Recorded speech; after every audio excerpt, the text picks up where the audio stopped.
ஆனால் பாகிஸ்தானை பொறுத்தவரை நான் இன்னைக்கு ஒரு சாதாரண ஒரு பொதுமக்களாக என்னுடைய உணர்வை நான் பிரதிபலிக்கிறேன். இன்னைக்கு பாகிஸ்தான் அதனுடைய நாடு அதனுடைய கண்ட்ரோலில் இல்லை.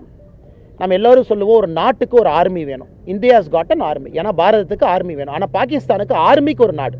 நம்ம நல்லா புரிஞ்சுக்கணும். பாகிஸ்தான் நாட்டுக்கு ஆர்மி இல்லை, பாகிஸ்தானில் இருக்கக்கூடிய ஆர்மிக்கு ஒரு நாடு.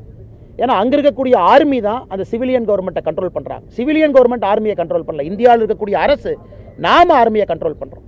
ஆர்மி வந்து சிவிலியன் கவர்மெண்ட்டு கீழே வேலை பார்க்குறாங்க. அதனால் நன்றாக புரிந்து கொள்ள வேண்டும். பாகிஸ்தான் இன்னைக்கு அந்த அரசனுடைய கட்டுப்பாட்டில் பாகிஸ்தான் இல்லை. பலுச்சிஸ்தான் அவங்க கட்டுப்பாட்டில் இல்லை. பாக் ஆக்கிபைடு காஷ்மீர் என்ன பிடிச்சி வச்சிருக்காங்களோ அவங்க கட்டுப்பாட்டில் இல்லை.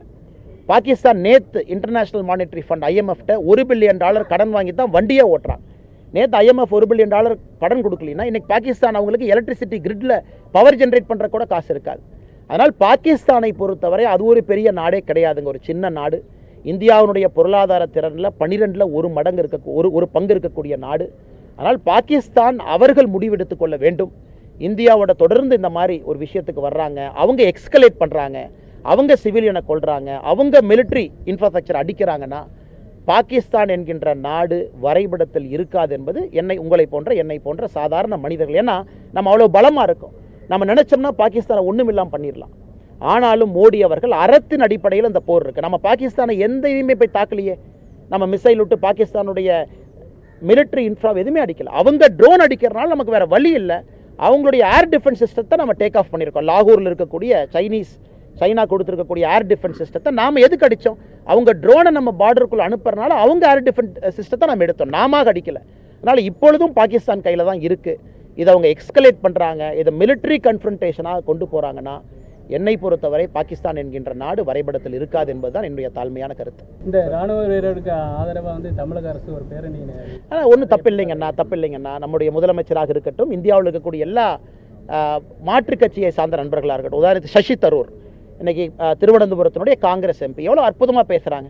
இன்டர்நேஷ்னல் மீடியாலாம் பாருங்கள், ஸ்கை நியூஸில், BBCயில் மிக அற்புதமாக இந்திய அரசு எடுத்திருக்கக்கூடிய நடவடிக்கை என்ன நம்ம செய்கிறோம், எதுக்கு செய்கிறோம் அப்படிங்கிறத ஒரு காங்கிரஸ் கட்சியை தான் சசி தரூர் அவங்க பார்லிமெண்ட்டில் இன்றைக்கி எக்ஸ்டர்னல் அஃபேர்ஸ் அந்த ஸ்டாண்டிங் கமிட்டி சேர்மனாக இருக்கிறாங்க. இருந்தும் இன்னைக்கு கட்சியெல்லாம் தாண்டி சசி தரூர் நிற்கிறாங்க. அது நம்முடைய காங்கிரஸ் கட்சியை சார்ந்த சில முதலமைச்சர்களாக இருக்கட்டும், மாற்றுக் கட்சி நண்பர்கள் ஓவாசி எடுத்துக்கலாம்.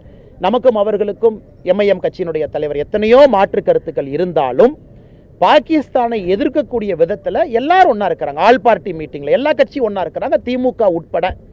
அதனால் தமிழகத்தில் முதலமைச்சர் அவர்கள் ஒரு பேரணி எடுக்கிறேன், முன்னாள் ராணுவ வீரர்களை கூட அழைச்சிட்டு போகிறேன், நான் இதை செய்ய போகிறேன் அப்படின்னா அது வரவேற்கிறது தான், தவறு கிடையாதுங்கண்ணா.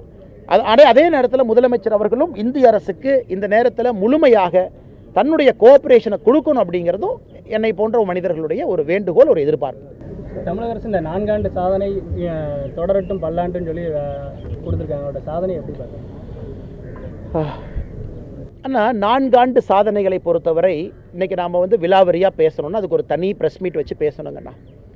இது வேதனையான 4 ஆண்டுகள். பொருளாதாரத்தில் தமிழ்நாடை பொறுத்தவரை பின்னோக்கி போக ஆரம்பித்திருக்கின்றோம். இன்றைக்கி இதை பேச வேண்டாம்னு நினைக்கிறேங்கன்னா, இன்றைக்கி இருக்கக்கூடிய சூழ்நிலை, நாட்டினுடைய சூழ்நிலை, இந்தியா பாகிஸ்தான் இந்த போர் மூலக்கூடிய அந்த அபாயமான அந்த சூழ்நிலையில் இன்றைக்கி பேச வேண்டாம்னு நினைக்கிறேங்கன்னா, நிச்சயமாக பத்திரிகை நண்பர்களை இதெல்லாம் முடிஞ்சதுக்கப்புறம் நாம் பேசும்பொழுது, ஆனால் இன்றைக்கி நான் பேசும்போது அது பொலிட்டிக்கல் அட்டாக் அது மாறிச்சுன்னா தப்பாக போயிடும். நம்ம ஆதாரத்தின் அடிப்படையில் பேசினாலும் இன்றைக்கி அந்த அரசியல் பேசலாங்கிற கெட்ட பேர் எனக்கு வந்துடும். நிச்சயமாக வருகின்ற காலத்தில் நம்ம இதை பற்றி டீட்டெயிலாக பேசுவோங்க. நன்றி.